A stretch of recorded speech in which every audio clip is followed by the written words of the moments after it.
Hi,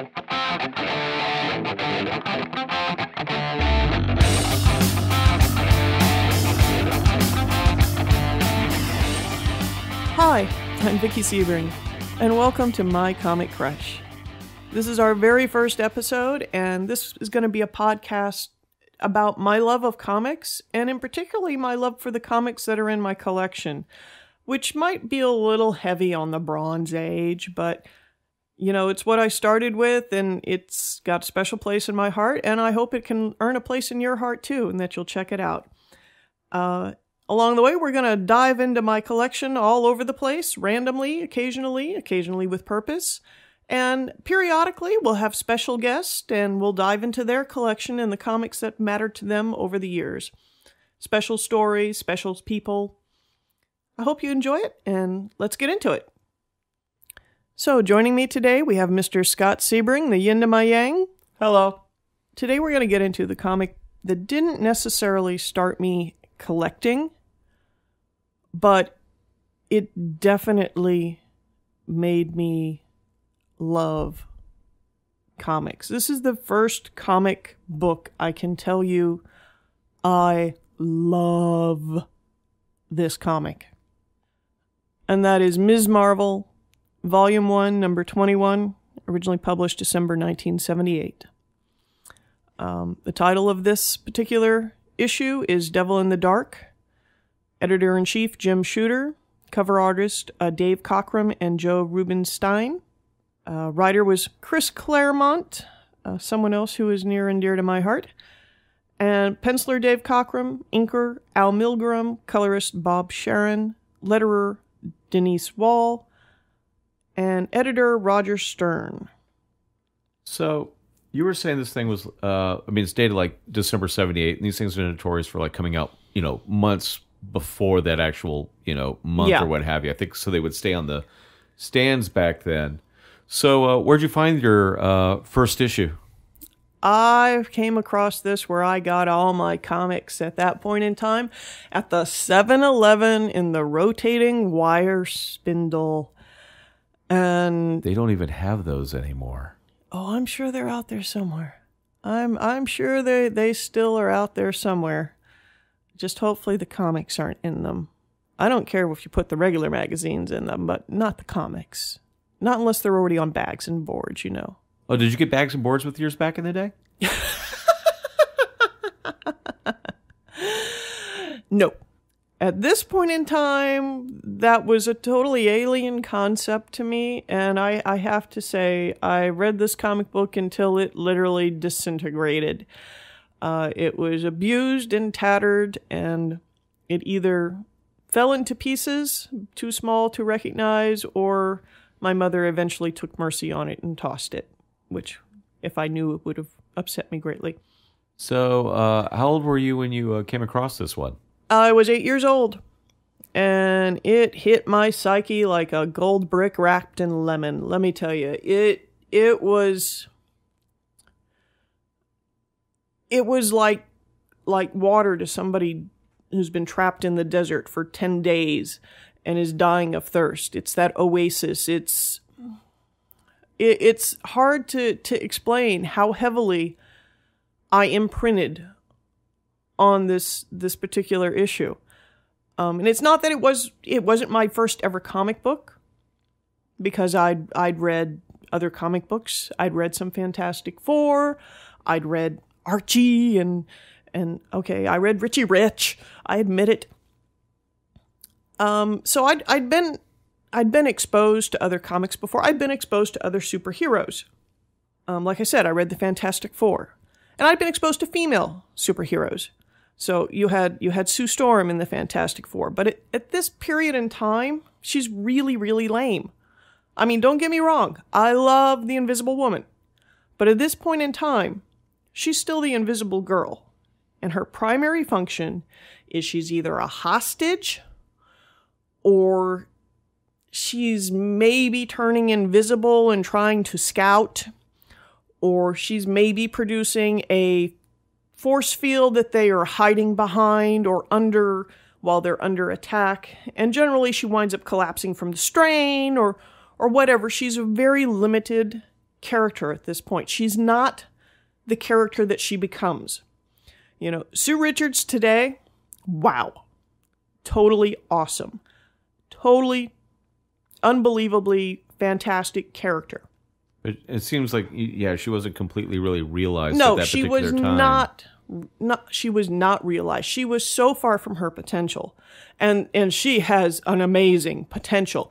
What she becomes down the line is so amazing and so wonderful. And having seen her as a child at this stage and what she was, and read her as a child at that stage and what she was, to later in the 80s and the 90s, read her and see how she had developed, how she had progressed, how she had grown into her own and become a force to be reckoned with. She wasn't just the sidekick girl who was Reed Richards' girlfriend or wife. She was a power and a force in her own. Sue will go toe-to-toe, nose to Dr. Doom and put him in his place with no fear. You know, not everybody in the Marvel Universe is ballsy enough to go and threaten Doom straight up to their face. She's done it. X-Men versus the Fantastic Four. Check out the ending of that limited series. You'll see her put Doom on notice. I'm sure we'll save that for another episode. Oh, yes, someday. that will be another episode. We will get there. We will get there. But at this period in time, she's not that woman. She's nowhere near that woman. I mean, my female superhero icons at that point, shall we say, were Wonder Woman, both the Linda Carter and Super Friends. But if you think about it, in the cartoons, what did she do? She flew the jet. She lassoed things. In the live action, what did she do? She flew her jet. She lassoed things. She might lift things, throw things, bend bars, but she leaping. Don't forget the leaping. There was leaping. There was running. There was very little physical altercation, though, unless maybe it was grabbing a bad guy and throwing him into other bad guys. So she wasn't exactly like doing a roundhouse kick and punching them at all. No, and I mean, if you look at like Batgirl in the 1960s live action. With Yvonne Craig, yes. What did she do? She kicked, or she ducked, or she got captured. Yeah, no one was actually trying to hit her. They were actually trying to like catch her. Yes, they were. They always went to try and catch her, to grab her. They never went to try and hit her. You know, the extent of her physical altercation with anybody was she kicked, she ducked. And of course, we loved Batgirl. I love Batgirl. Loved Linda Carter. Love Linda Carter. Love Wonder Woman. Love Yvonne Craig.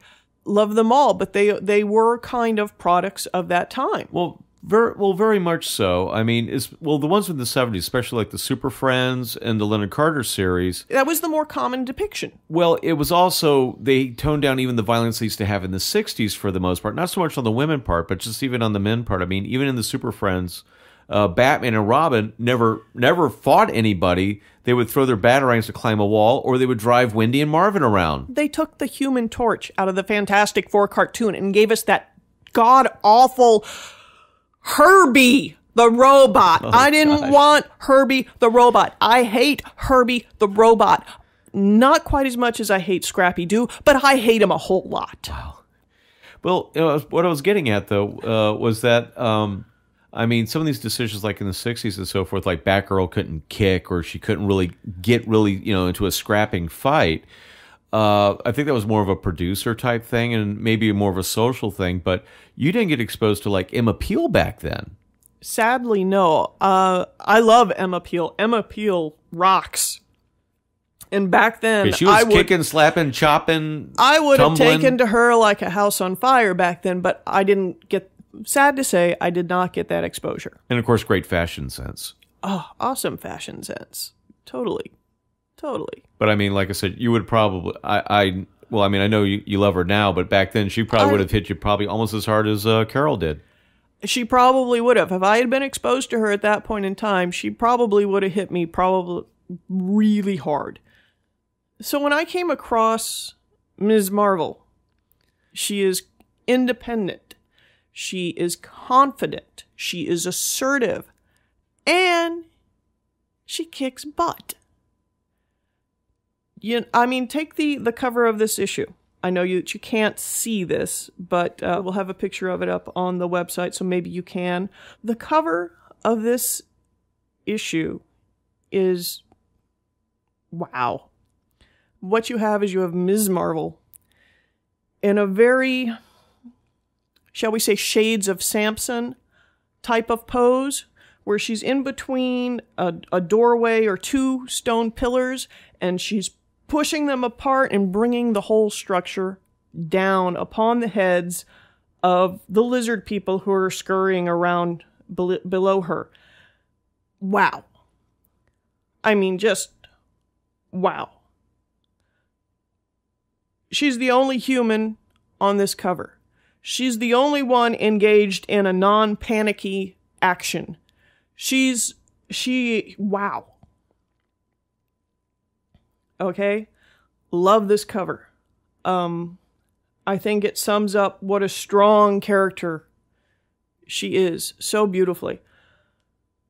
And I'm sure that the cover is probably why I picked it up back in the day. Now, why don't you paint a picture of where you were, and I hate to say, like, give your biography, but I mean, kind of give an idea of, like, kind of your surroundings. I mean, you were talking about what you saw in the media. Okay, it's 1978. I'm 8 years old.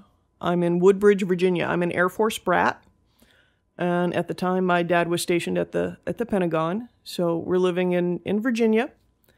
I spent a large part of my growing up time in Florida.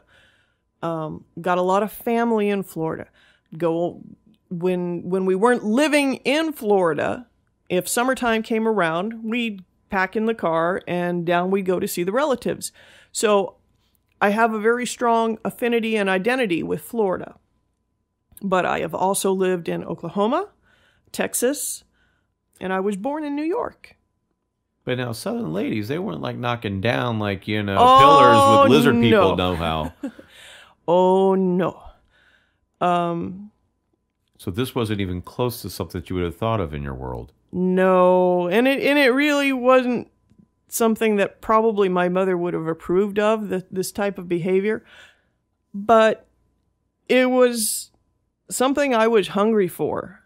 A strong female role model. She's not hiding who she is. She's not pretending to be less competent than she is. She's straight up taking care of it herself. She's a solo superhero. She's not part of a team. She doesn't have a sidekick or anybody else who's with her, who's lending assistance. She's doing it on her own. So she's strong and not apologetic about it. No, and she's got a temper. She's very human. She's very real. She takes her punches. She keeps coming at you. She may be down, but she's still going to grit herself and struggle up and stand up. And she may not be able to see straight. She may be about to fall down on her feet, but she's still going to tell you that if you don't do what's right, she's going to take you down. And you know what? She'll find a way to do it. That's Carol Danvers. So, what's some of the things in the this particular issue that like I said, you're probably not as aware of it when you're 8 years old, but looking at it now, what do you think were some of the things that really kind of stand out to you about this issue? Well, you're right. When you're 8 years old, you're not aware of what it is that's making your psyche scream and say yes and act like it's getting it's a junkie with its first fix. But first of all, the art is really, really good. I really love the art. And I have to say, the colorist, Bob Sharon, did a really, really amazing job on this issue. As I was reviewing it for this podcast and looking at it, I realized his use of color to highlight Ms. Marvel is so beautifully done and so subtly done in places. In places, she is the only, in certain panels, she's the only spot of color. So your eye is just naturally drawn to her. Even if she's super tiny in the panel, she's what you focus on. And this is in the newsprint days. I mean, this isn't like the exotic, slick computer stuff we've got today. This is newsprint. This is crap paper. But it is beautiful. It's beautifully inked too. I mean, kudos to the whole team here. This is a beautiful, and of course, I have to confess, I love Chris Claremont's writing. Okay, I love his writing. I love it in comic books. I've read his books. If you're looking for a good sci-fi read, you should try and find them. They're good books. He's a great writer. But what really strikes me in this episode is, I mean, there's one part where she's facing a colonel who's been taken captive, Colonel Harry Butler, who is a bit of a butthead, and she's already encountered him once as Carol Danvers, not Ms. Marvel, in the previous issue. So you're telling me Marvel's actually has somebody in there as a military putz type? She's surprise! Oh my! The Marvel universe is filled with various that, were you? You military really weren't putz expecting types. that. And this is somebody that she's encountered before. Carol has a military background. Okay, she has a military background. She even has the birdie, baby. She has the birdie. She's had the rank of colonel herself at one time. And so this is somebody she's encountered before, and he's gotten under her skin before, apparently, from the inference from the previous issue. And as Carol Danvers, he made her lose her temper, and she gave him a black eye. Well, when she encounters him in this issue as Ms. Marvel, he's still a butthead, and she's trying hard to hold on to her temper, and you see her think, you want another black eye? You want a match set? Is this what you're bucking for? But, this is not a thought process I was used to seeing in a female character. It's a thought process I was used to hearing in my own head.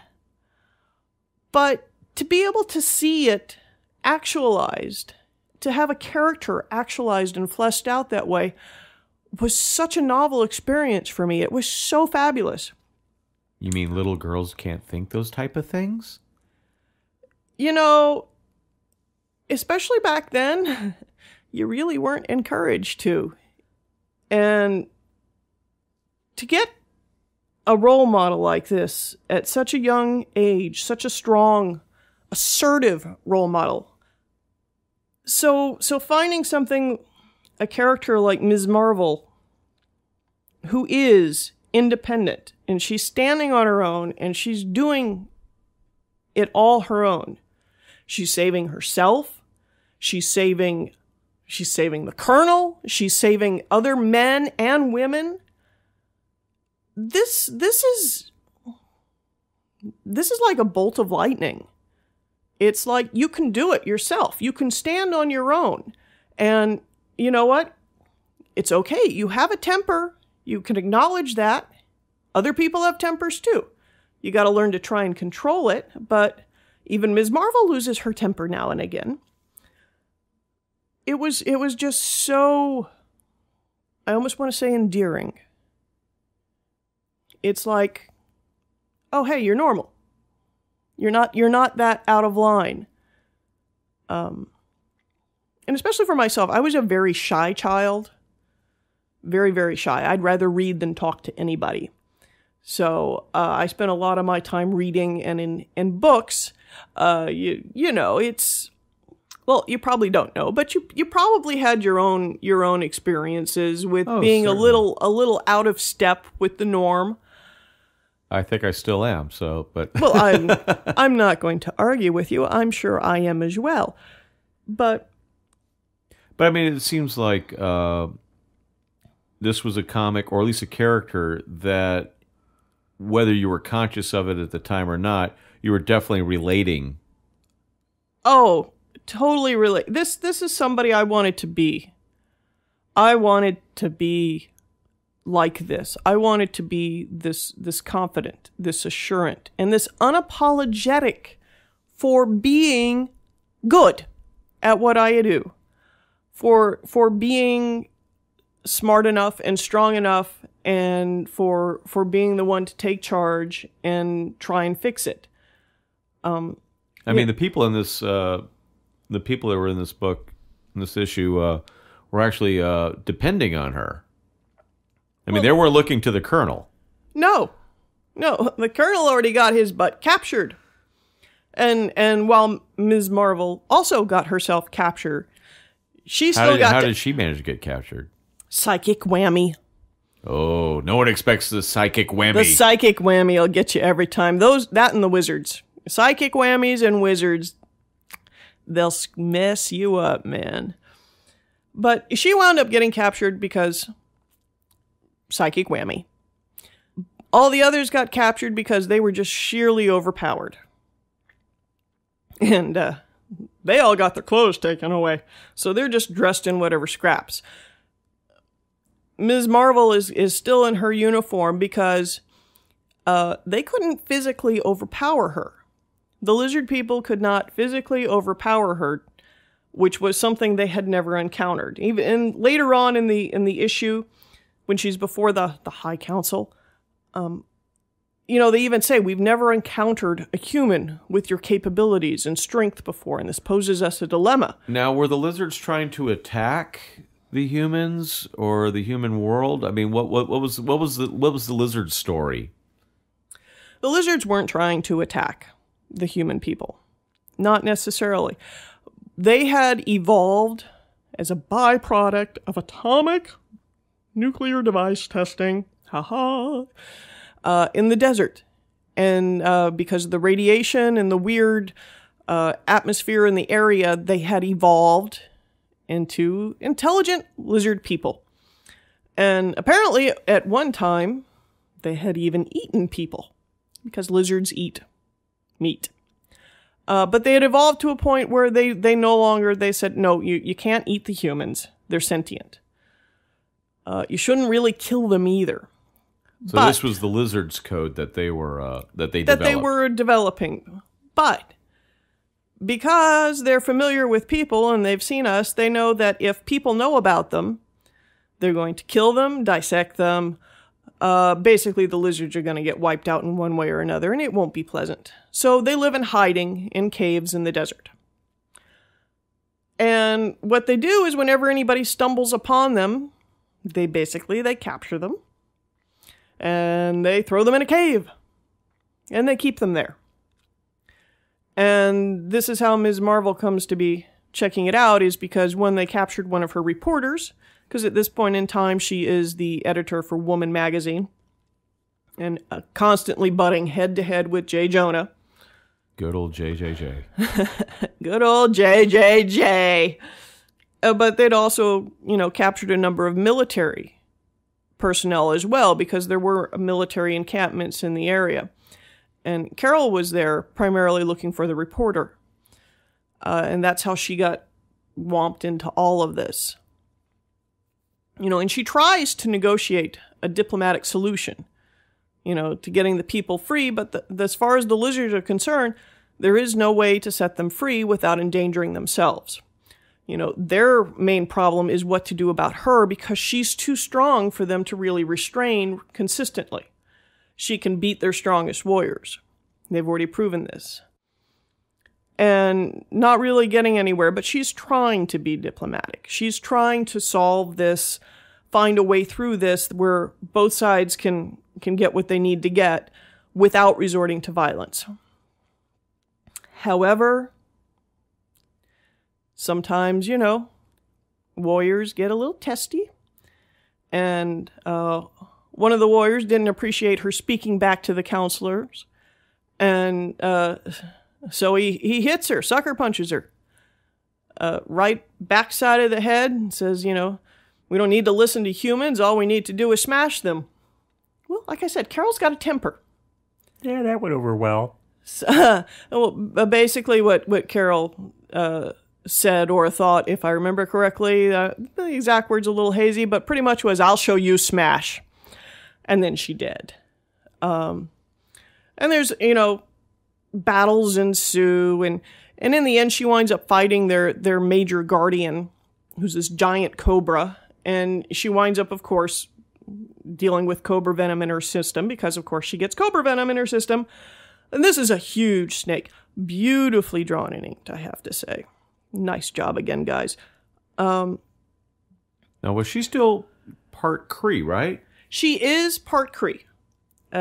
Her genetic makeup is she is part Kree. So did that help with the venom, or I guess it would? Well, it would if it's a big cobra. I'm just curious. If it's a snake that's bigger than our house and we get a little drop of cobra venom, we're dead. If it's a snake that's, half a foot and we get a little cobra venom, we're dead. She's dealing with something that's probably longer than our whole block, and she's got some cobra venom in her, and she's still standing and kicking its butt. She may be feeling it, but she's still standing and kicking its butt. However, over the course of it, she's realizing that, the snake is sentient. It's smart. It's thinking. You can tell when somebody's just mindlessly fighting you or is trying to use tactics on you. So she's trying to avoid killing it if she can. Unfortunately, it doesn't necessarily work out that way. And in the end, she, pretty much uses her might and her bluster and her spunk, I think would be the word. Her spunk. So she winds up, unfortunately, killing the guardian snake when she defeats him. But she's just beaten their big bad daddy. She's they got nothing left that they can throw at her. And she's still standing. She is bruised. She is battered. She is bleeding. Her outfit is ripped. Her hair is a mess. But she's still standing there. She may not even can see straight because of the venom, but she's still standing there telling them, "You're going to let my people go. End period dot. I've taken everything you've got to throw at me. You ain't going to stop me. We're going to work this out." And of course, in the end, the solution is psychic whammy. Which you think they might would have thought of that earlier. They hit her with another psychic whammy? No. They hit the captives with psychic whammies, so they didn't really remember the lizards and were just all confused and weirded out about the whole thing. And that way the lizards could still live in peace, and everybody else got to go on their way because, she's they pretty got much their way, she got hers. She got her way. Yeah. End period dot. Miss Marvel comes through. Don't poke the badger with a stick. So, once you've experienced a comic like this at your, at that age, and you said you were hungry for it. Oh. Did you seek out more issues? I looked. I looked and I looked and I looked, and I never, ever came across another issue of Miss Marvel while it was in production. It only went on for, I think, about another 3 or 4 issues. It was canceled very shortly after I encountered it, sad to say. And you would go to the 7-Eleven, you would go to the Spindle, and yay. Denied. Sad Vickie. So sad. And I have to say, well, I still read the FF on and off for a while longer. I did sort of drift away from superhero comics at that point. I drifted more towards the Archies and more lighter, frivolous things. I think because I didn't find what I was looking for. I wanted more Ms. Marvel, and I couldn't find it. So you just sort of. So how long was it before you actually kind of found the superhero genre again to where it clicked with you?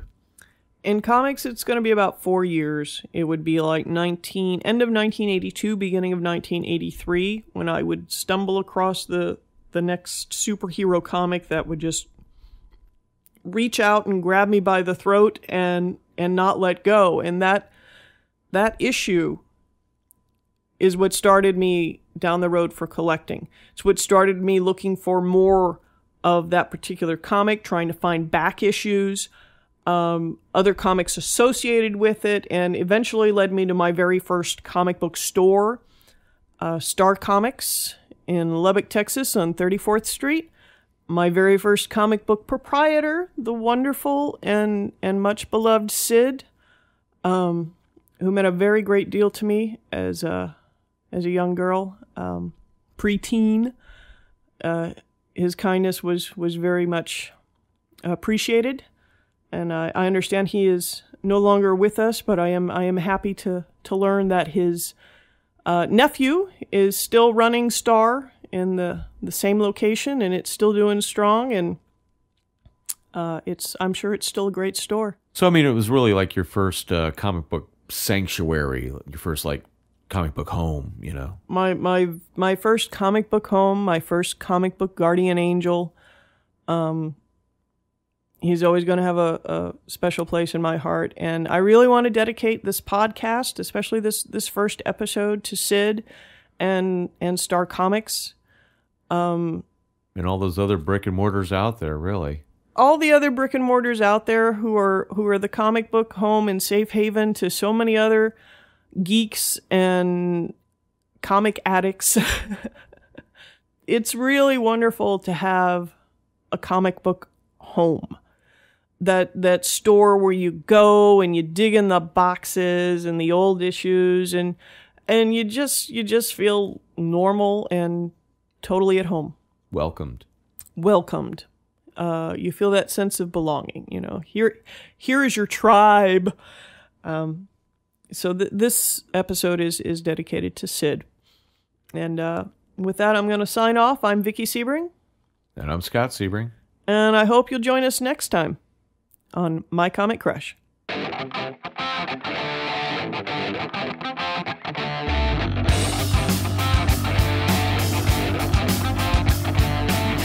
My Comic Crush is a production of Sebring Arts. Executive producers Vickie Sebring and Scott Sebring. Production assistance and theme by Scott Sebring. Guest appearances provided by Blackmail and Bigging. For other episodes in this series, you can check our website, mycomiccrush.com.